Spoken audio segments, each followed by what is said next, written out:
guys,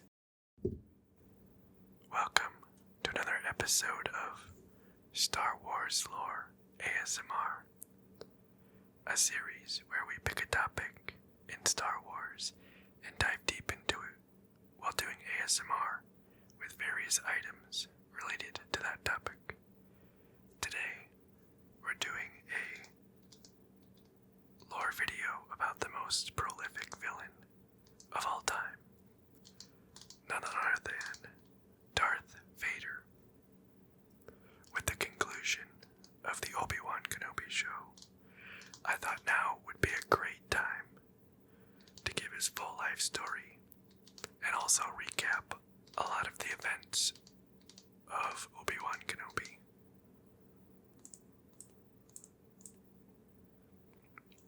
Some general reminders before we begin. There are spoilers in this video on any part of Star Wars, including movies, shows, books, comics, games, and anything you can think of. This includes all episodes of Obi-Wan Kenobi. And second, this episode is canon only. There is, of course, more Vader material and legends, but for this video, I'm not pulling from that content, just canon. Okay, so now I'll give a brief overview of the items. So, as you can see, we have our little Star Wars logo thing. I think sometime soon I'll put this on some sort of backing piece, since I'm not sure how audible that is. But there's that. We have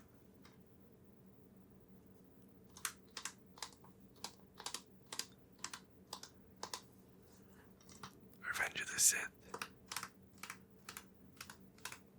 on DVD, where Vader is created. We have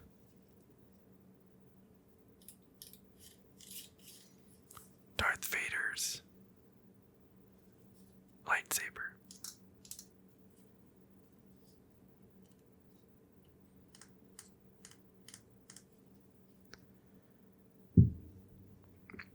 We have the canon comic book, which is Volume 1 of Darth Vader, Dark Lord of the Sith, which takes place immediately after Episode 3.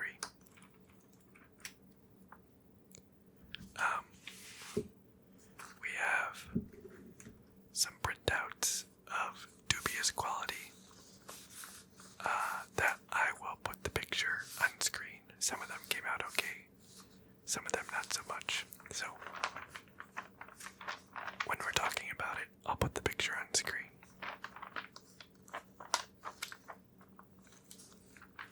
But we still get the paper noises.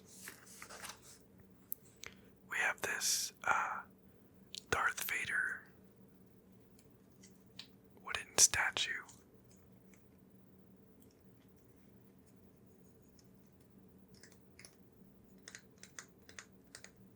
With a nice wooden base.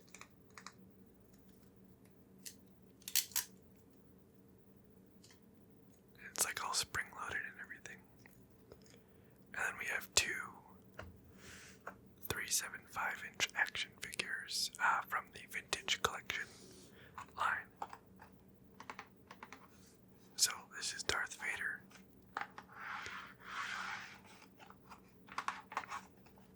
And this is Anakin Skywalker,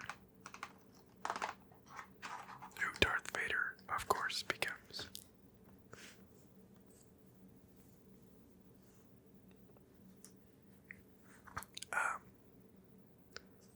Okay, let's move some stuff aside here.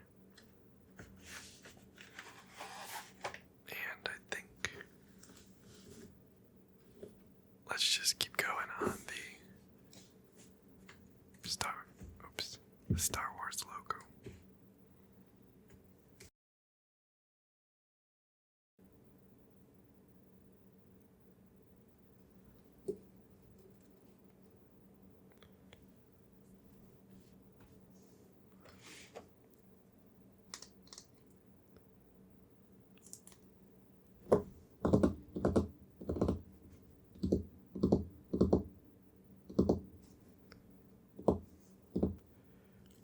starters, as you can probably tell from the title of the video, this will be a two-parter.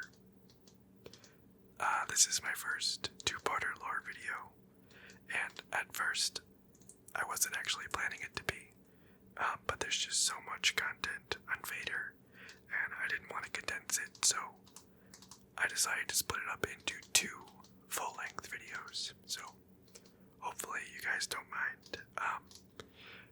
The first part will go from the creation of Darth Vader to the end of the Obi-Wan show, and the second part will be uploaded next week to finish his story, so look forward to that.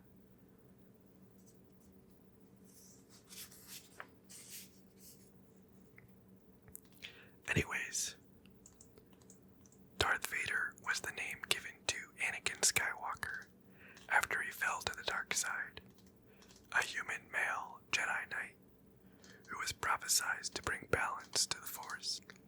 Darth Vader and Anakin Skywalker share the same body, but they are two unique personalities, the former being created due to Anakin's trauma, fear, and corruption from the dark side, and finally cemented when he was disfigured on Mustafar and sealed in a mechanical suit. Dave Filoni has said that they are in fact two distinct personalities, and various media, such as the Obi-Wan show and Rebels, further confirm that Anakin and Vader are not the same.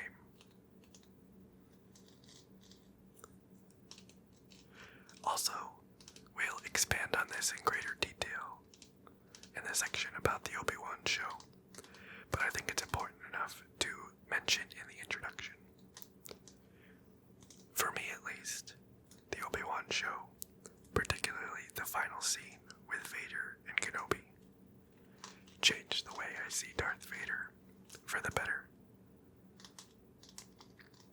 Obviously, I've always known that Anakin becomes Vader, and I've kept that in the back of my mind when I see Vader on screen, but I've admittedly had a hard time imagining Anakin from the prequels being the one inside the Vader suit. The show completely changed that and almost made it click in my mind because of that scene where Vader gets his helmet cut open and we hear the voices of Anakin and Vader overlapping, and we can see Anakin's expressions underneath the helmet. It was super incredible to see something like that, and while we sorta got that in Rebels, it's animated in a style that's different from live action or Clone Wars, so it didn't have the same impact. This made me see Vader in a whole new light, and for the better, I think. Anyways, I just wanted to mention that. But like I said, we'll talk about it in more depth. Also, I'm not going to include much information about Anakin Skywalker or his fall to the dark side and how that happened, but I do have an entire video about just that topic. If you're interested in checking that out, I'll put a link in the description.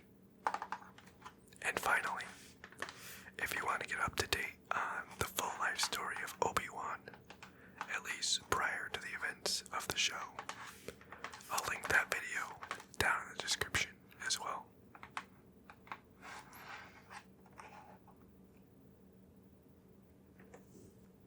So, let's get into the life story.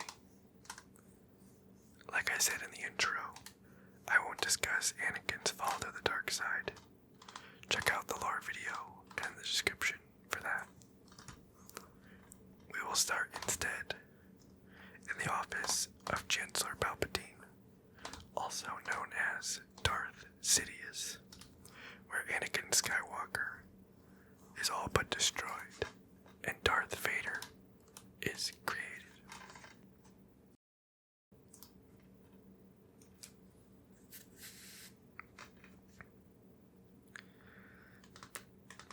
chopping off Jedi Master Mace Windu's hand to prevent him from executing Palpatine, who has the secret to saving Anakin's beloved wife Padme from certain death. Anakin pledges himself to Palpatine and his teachings. Sidious then sends Darth Vader to the Jedi Temple to slaughter all of those present. Vader marches on the temple with the 501st Legion behind him, and they successfully complete their nefarious mission, including slaughtering all Jedi younglings. This is also when Vader encounters Reva, a Jedi youngling at the time who pretends she has been killed, and Vader, knowing otherwise, allows her to live on anyways. More on that later. Vader is then sent to Mustafar to eliminate the remaining separatist leaders of the Clone Wars, where he is eventually confronted by Padme and Obi-Wan. Although Padme had no idea Obi-Wan snuck aboard her ship and just wanted to see Anakin alone.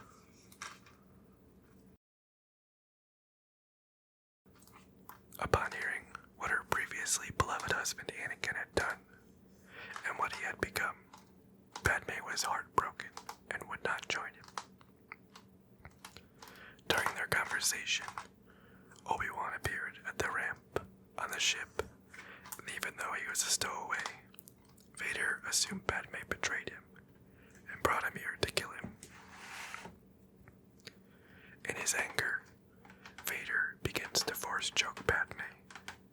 I think this is another important part to understanding that Vader and Anakin are two different personalities. One of the main reasons he went through all of this, to save Padme, is falling by the wayside as he leans further into the dark side.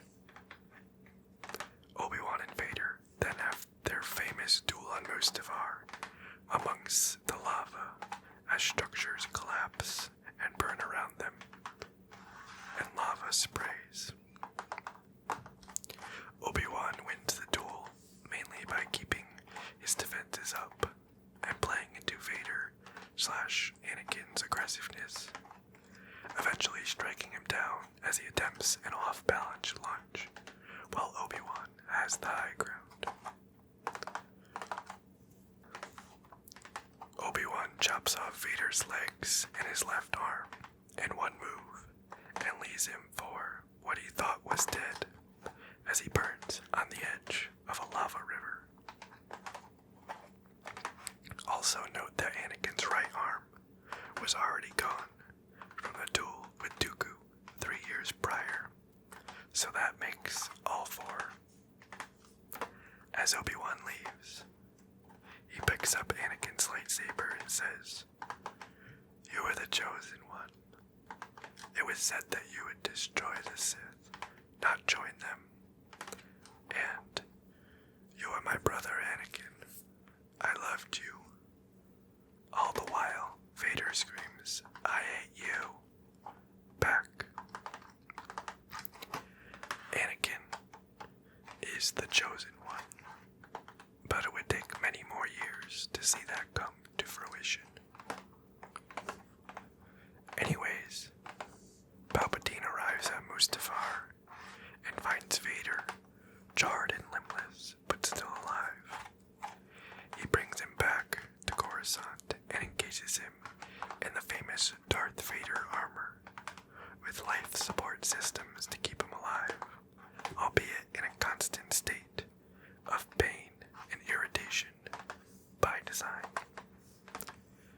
Now, I'm going to shamelessly steal this line from my Anakin's Fall to the Dark Side lore video, because it applies here as well. Anakin's fate is metaphorically sealed when his body is physically sealed in the Darth Vader suit, and Palpatine tells him that, in his anger, he killed Padme. His reason for falling to the dark side has been lost, and all that remains is the dark side.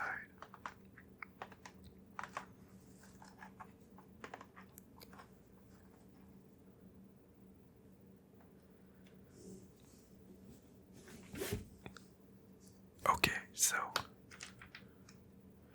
after Revenge of the Sith, we hop into a lot of content that comes from the many books and comics that include Darth Vader, this being the first one. Emphasis on many, because there are an absolute ton, or there is an absolute ton of content. I'm just going to focus on the major details, but I think I was able to find and include everything. The first comic jumps right in to continue Darth Vader's suit scene in episode 3. Vader, immediately after yelling, "No!" uses the Force to slam Palpatine into the wall, but Palpatine was able to resist and attack Vader with lightning. He then told him that Padme's death gave him an important gift: pain. Vader's first order of business following the donning of his suit was to acquire a new lightsaber, and Palpatine explained to him that he must make a kyber crystal bleed by pouring his rage and pain into it. Vader went to the moon of Aldulim after learning that a Jedi Master named Kirak Infila was living there after surviving Order 66. And when he arrived, the two engaged in a duel.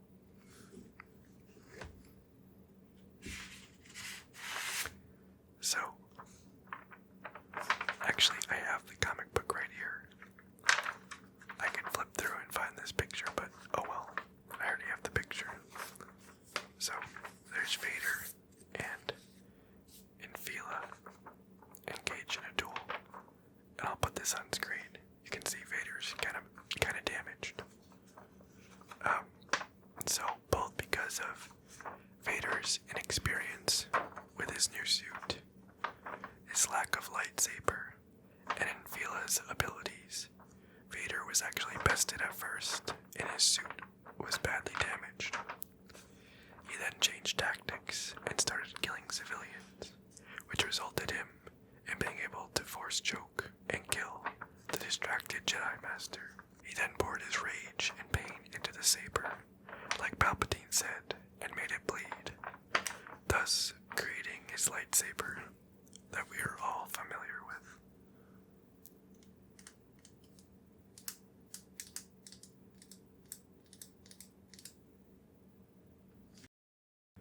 Now, with lightsaber in hand, his primary task for the next decade or so would begin: hunting down and killing all remaining Jedi. One of his victims was the Jedi librarian Jocasta Nu, who we have seen in episode 2 and the Clone Wars. She had returned to Coruscant to find a list of Force-sensitive youth.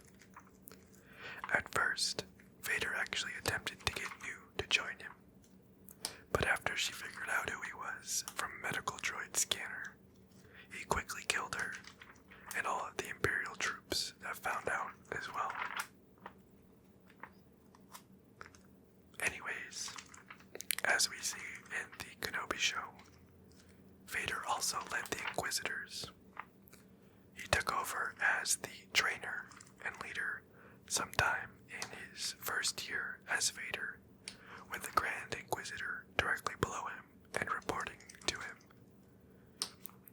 The Inquisitorius had been started and employed by Palpatine, but after Vader found out about them and witnessed their abilities, he was extremely unimpressed. He took over their training and was utterly ruthless, including regularly hurting or dismembering them. But as he trained them, they became more and more effective,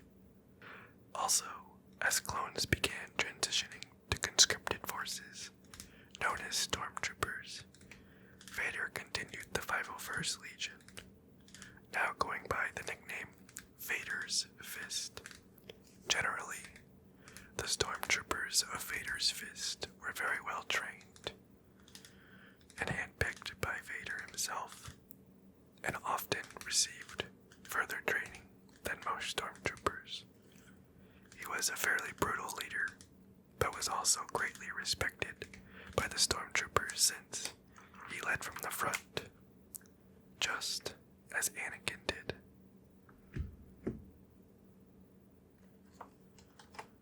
Also, we don't know exactly when, but sometime in his early years as Vader, he visited the moon in which a Venator-class Star Destroyer had crashed during Order 66. This Venator was carrying his former Padawan, known as Ahsoka Tano, who had gone to Mandalore to fight Darth Maul. He found her lightsaber that Anakin had given her, ignited it, and then stowed it, showing that maybe some small part of Anakin was still alive. More on Ahsoka will come in part 2. Vader often had Force meditation duels with Obi-Wan while meditating, reliving and rethinking his fight with his former master. Of course, he also continued to hunt down Jedi. Several noteworthy stories are expanded on further in the comics. On one hunt in 18 BBY, Vader was attacked by bounty hunters and assassins that he eventually finds out had been hired by Imperial officers who were threatened by his rise to power. Vader did not find out exactly who was the culprit, but instead, he simply force-choked 5 random officers and told the rest another 5 would be continually killed unless the attacks stopped. The attacks, of course, did stop.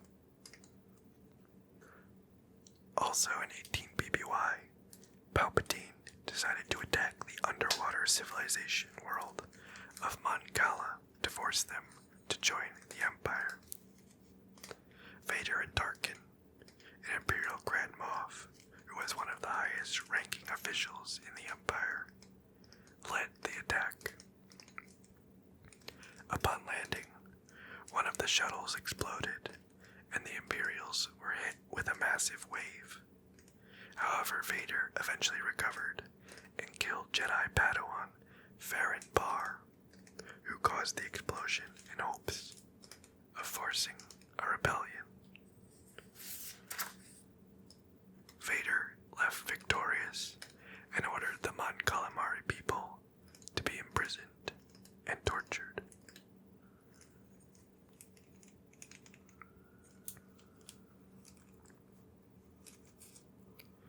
Later, Vader found out about the Death Star project by snooping around, and Palpatine was not pleased. The Emperor did, however, send him on a mission to discover why accidents and apparent sabotages were occurring during production of the Death Star. After finding a Geonosian egg in the lead scientist Galen Erso's office, he suspected the Geonosians were behind the plot and traveled to the bug species' home planet of Geonosis. He slaughtered the Queen and the Hive and told Tarkin of his success, but also of his dislike for the project and how he thought the Death Star would become Tarkin's tomb. Of course, rightly so. Several years later, in 14 BBY, we have the events of a novel called Lords of the Sith, which centers around the home planet of the Twi'leks, called Ryloth. The Twi'leks of the Free Ryloth movement attacked the Yaga miner shipyards, and Vader and his squadron pursued them.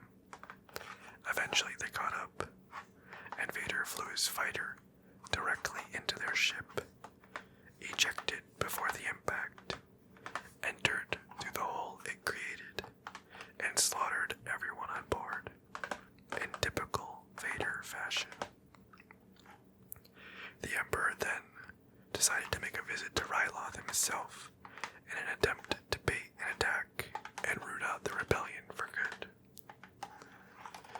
journey to Ryloth, Vader began to believe Palpatine was treating him as the Jedi Council did years ago, keeping information from him and giving him busy work. And Vader and Palpatine also had some friction over how to deal with an insubordinate officer with a sabotage assassination plan that was eventually foiled. Ultimately, at this point, Vader was still loyal to Palpatine and kept in line, but I think it's worth noting that fairly early in his life, Vader was seemingly not 100% pleased with Palpatine. Anyways, when they arrived on Ryloth, the Twi'lek rebels attacked, and while the Star Destroyer was destroyed, Vader and the Emperor crash-landed on the surface of the planet. Even though Vader saved Palpatine, Palpatine still questioned his loyalty and commitment to him and the dark side, noting particularly Vader's distraction. Vader and Palpatine then fought their way from the shuttle, battling both the local animals of Ryloth and rebels alike, until they encountered a young Twi'lek whom Vader decided to spare to lead them to her village. At the village, they linked up with stormtroopers and continued their assault and slaughter on the Twi'lek rebels. Among the rebels was Cham Syndulla, who was one of the few survivors that would become an important player to the larger rebellion to come. Vader executed all the villagers to leave no witnesses and to demoralize the movement, and their mission was concluded.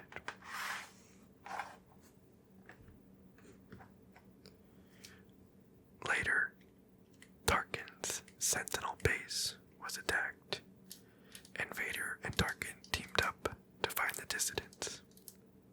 They traveled to Mercana and actually had their ship stolen, but eventually they uncovered the traitor within the Empire and defeated the rebels.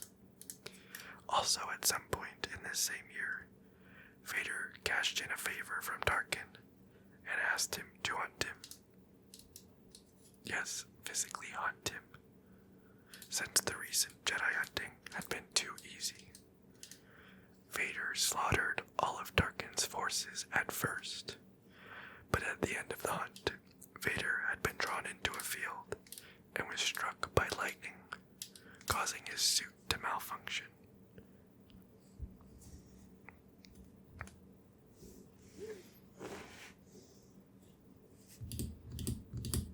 Also, in a more undignified episode of Vader's life, he was assaulting a group of insurgents on Namzor when he undermined an Imperial officer and destroyed coaxium in the attack that they were supposed to recover.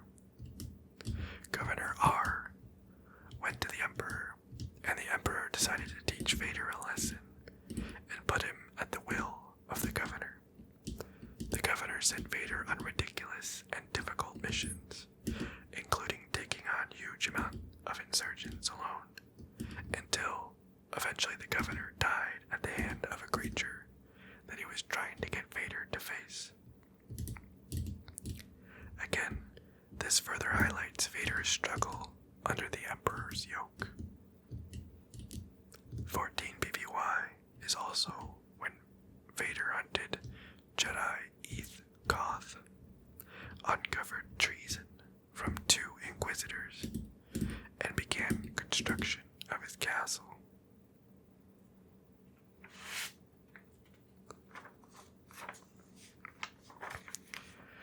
The construction of Fortress Vader was actually quite unorthodox. Vader requested the site of his previous defeat, Mustafar, be given to him, and the Emperor agreed and gave him the mask of Darth Momin to help with the castle construction. He took Padme's old starship to the planet, allowing it to be burned and charred in the atmosphere. Upon arriving, several Imperials got to work on the castle, and Vader disapproved of the design But after walking away, he heard a scream and returned to find one of them wearing the mask of Darth Moment.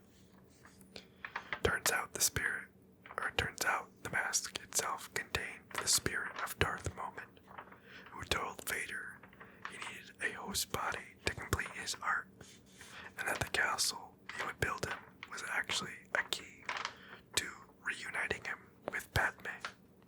Vader didn't believe him, but allowed him to construct the castle, and the Imperial resources were sent in to begin work.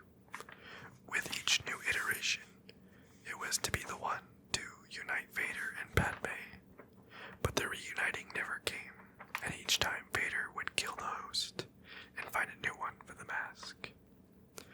More on this in a moment. This was actually happening kind of in the background, intermittently over a period of 2 years.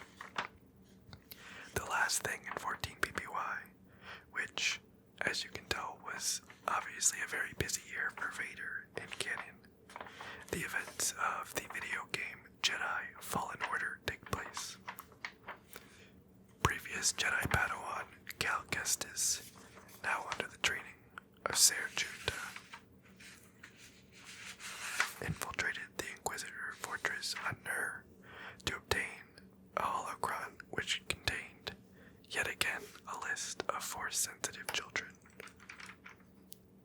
They were able to finally defeat the second sister, who was actually Ser Junta's previous apprentice before the second sister became an Inquisitor.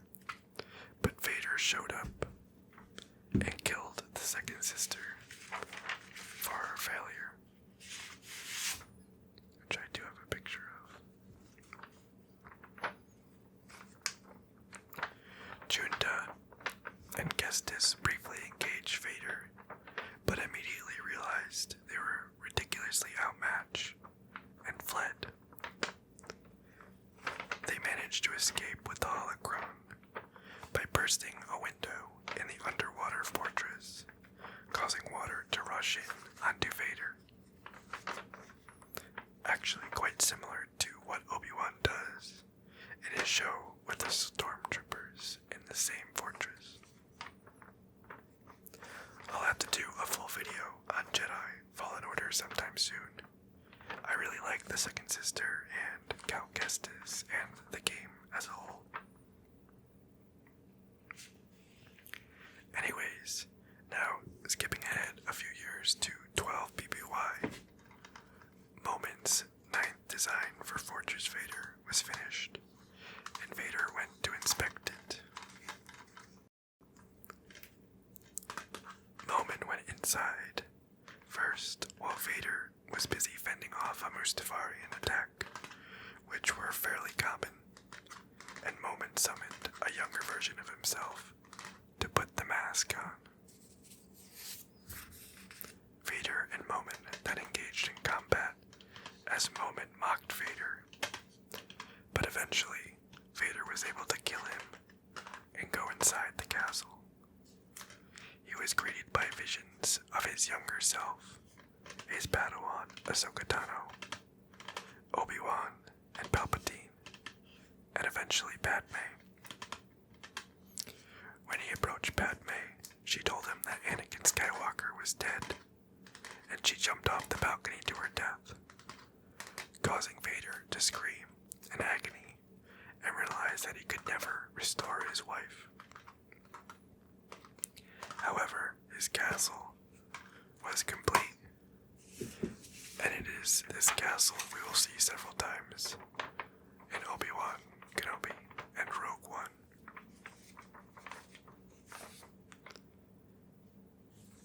Okay, so now we're finally arriving at the Obi-Wan Kenobi show, which takes place in 10 PPY. The main event that kicks off the show is the kidnapping of Leia Organa, Anakin Skywalker's daughter, when she is taken from her adoptive parents on Alderaan. Now, Vader isn't actually shown until the end of the second episode, but the kidnapping of Leia ultimately links back to him. Reva, Order 66 that Vader decided to let live is now the third sister and is orchestrating the kidnap to gain Vader's favor, with the ulterior motive of also getting close to him to finally exact her revenge. Like I said earlier, Vader actually knew this, but decided to not do anything about it, at least yet, because she was still useful. Anyways, as Reva expected, Kenobi eventually rescues Leia, with the Inquisitors in pursuit, and Reva even kills the Grand Inquisitor to keep him out of the way. Or so she thought. She also tells Kenobi that Anakin Skywalker is alive before Obi-Wan manages to escape. We then get a very awesome scene where Obi-Wan is meditating and remembering the past, while it cuts in shots of Vader on Mustafar getting suited up. I always love seeing suit-up scenes. They had a similar one in Book of Boba Fett. So there is just a single picture of him putting his helmet on, which you can't see at all because I think I forgot to turn up the brightness. But you should see it on the screen, so it doesn't matter. Vader then met with Reva and told her that she may get the position of Grand Inquisitor if she can help find and deal with Kenobi. Of course, with a threat to accompany it in usual Darth Vader fashion. When Kenobi was located on Mabuzo by the Imperials, Vader and the Inquisitors arrived shortly after. Vader began killing random civilians in the streets in fairly brutal ways, and props to the show for not censoring it too much and showing how evil and brutal Vader has become. For example, Darth Vader lifts a random guy out of a window, force choking him, and when his son runs out, he throws the son against the wall and uses the force to snap his neck. All the while Kenobi watches in disbelief. Kenobi sends Leia to escape with a rebel named Tala, and he eventually meets up with Vader outside the town. The two engage in the first of their two duels in the show. It's pretty obvious that Kenobi is not really committing himself to the fight and has blocked himself off from the Force due to Anakin's fall. His form is sloppy and the fight is very one-sided. Vader lifts Obi-Wan into the air and begins force choking him while he uses his lightsaber to start a fire on the ground. He says, "Now you will suffer, Obi-Wan," before throwing him into the fire and holding him there, saying, "Your pain has just begun." If it wasn't obvious, he's of course getting revenge on Obi-Wan for leaving him to burn on Mustafar. He extinguishes the fire and commands the stormtroopers to bring him, but Tala attacks from the hillside and creates an explosion, blowing a backdraft of flames into Vader's face. He stares into the flames, and we can see the reflection of the inferno blazing on his visor, as he most likely recalls the same inferno on Mustafar, and allows Obi-Wan to escape. Obi-Wan is burned fairly severely on his side, but otherwise is okay, and is rescued by Tala and the droid Ned B. That being said, Reva is able to once again kidnap Leia. Obi-Wan and Tala then stage a rescue mission on Nur at Fortress Inquisitorius, like how it went, but Vader actually doesn't play a huge role here. After the successful rescue, he was about to kill Reva for allowing them to escape with Leia, until Reva informed him that she put a tracker on Leia's small droid called Lola. On the Star Destroyer Devastator, Reva informed Vader that she tracked them to Jabim, which is the location of an early sort of rebel base. Vader then promoted Reva to the position of Grand Inquisitor.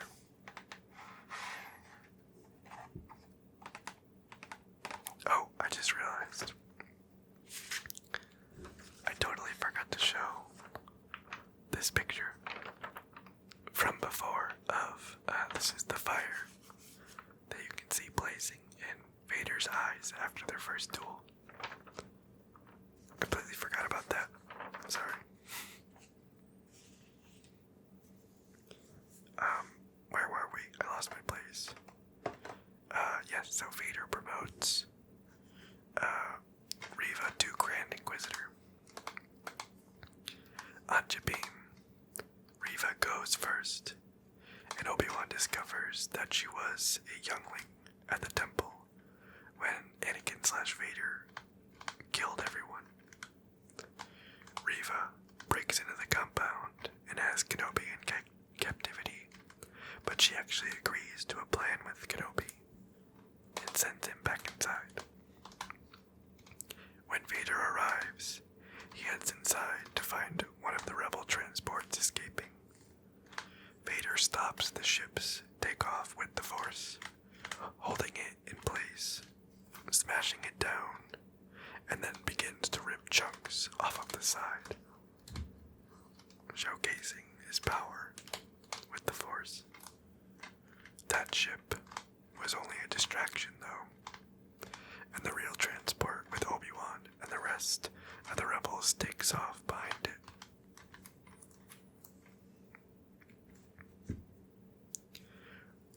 While Vader is looking at the escaping ship, Reva attacks.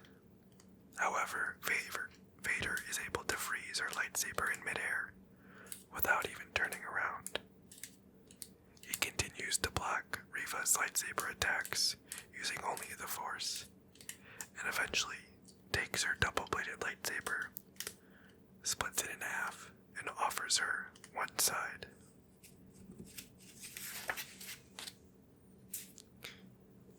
The two engage in a lightsaber duel, and Vader is able to disarm her, steal the lightsaber back, and stab her through the chest, while Reva is having visions or flashbacks of the past in the Jedi Temple. Vader then tells her that he knew all along she was alive in the temple, and he only allowed her to think otherwise. The original Grand Inquisitor is then revealed to still be alive, and Reva was left for dead. In hindsight, it was slightly ironic that they didn't kill her outright, since the Grand Inquisitor says, "Revenge does wonders for the will to live, don't you think?" Without realizing that Reva now has that same will to live, and of course she is able to survive as well. I just thought that was kind of ironic that he says that and immediately just leaves without killing her.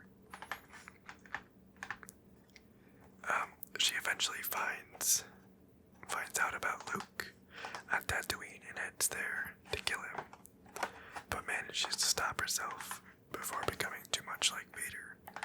However, her interaction with Vader himself is over, at least for now, so I'm not going to go into detail about that. Anyways, now on the ship attempting to flee, Obi-Wan makes the decision to board a separate shuttle to draw Vader and the pursuing Star Destroyer away. Vader takes follows him down to the surface of a dark and barren moon that, from what I can find, is actually not named the moon. They engage in a duel, and this time Obi-Wan does much better, but at first is still bested as Vader buries him underground by throwing rocks on top of him.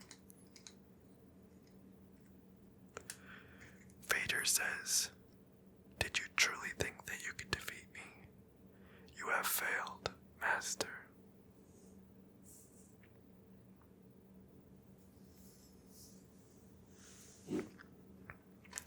Before turning away. And I think this is an important point too, retaining continuity. When Vader says to Obi-Wan in A New Hope, "When I left you, I was but the learner. Now I am the master." I always assumed that he meant the duel on Mustafar. But because Vader is calling Obi-Wan master here, and then Obi-Wan ends up winning the duel, showing that Vader is still a learner in the dark side, I think this original trilogy line still makes sense, now applied to this duel.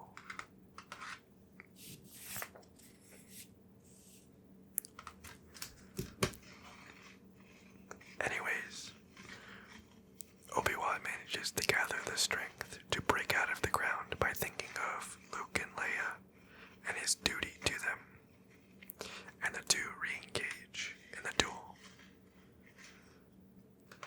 Obi-Wan pushes Vader backwards, then uses the Force to lift and throw a barrage of rocks at Vader. Vader withstands the attack, and the two continue to clash lightsabers until Obi-Wan finds an opening and damages Vader's breathing apparatus with a repeated bash, using the hilt of his lightsaber. Vader, now weakened and wheezing, is unable to block Obi-Wan's final strike to his helmet, severing a large portion of it and revealing his burned and scarred face below. Now, like I said in the intro, this is a super revolutionary moment, at least for me, to understanding Vader's character, and it almost made me see him in a whole new light. Before, it was always hard to reconcile Darth Vader on screen with Anakin, and the fact that it was Anakin's body underneath. But this really changed that and kind of made it click. Seeing Hayden Christensen's facial expressions under the mask and hearing his voice overlapping with Darth Vader's voice modulation was pretty crazy and eye-opening. And now, when I see Darth Vader in any context, I can really picture Anakin Skywalker under the helmet and suit. Anyways, Obi-Wan finally gets a look at Anakin under the mask and is hit with a wave of pain, saying Anakin. And here's the picture. I'll put it on screen. So Obi-Wan says Anakin, to which Vader responds, "Anakin is gone. I am what remains." Obi-Wan says, "I'm sorry, Anakin, for all of it." And Vader responds, "I am not your failure, Obi-Wan. You didn't kill Anakin Skywalker. I did." With almost something like a twisted grimace on his face. Props to Hayden for the acting here. He really was able to show evil, hatred, and pain with a lot of makeup on, and only showing, a third of his face. And he gave an incredibly eerie performance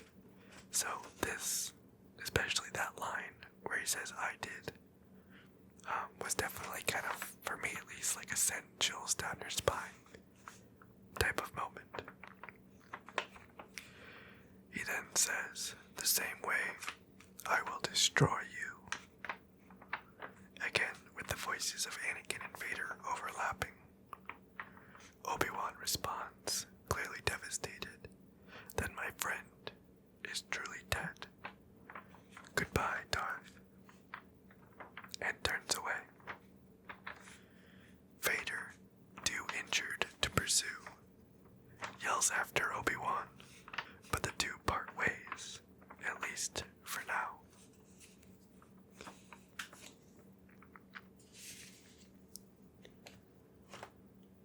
Okay, guys, with that incredible piece of Star Wars content, I'll end part 1 here. In part 2, we'll talk about Star Wars Rebels, more stories from comics and books, the original trilogy, and wrap up Vader's story.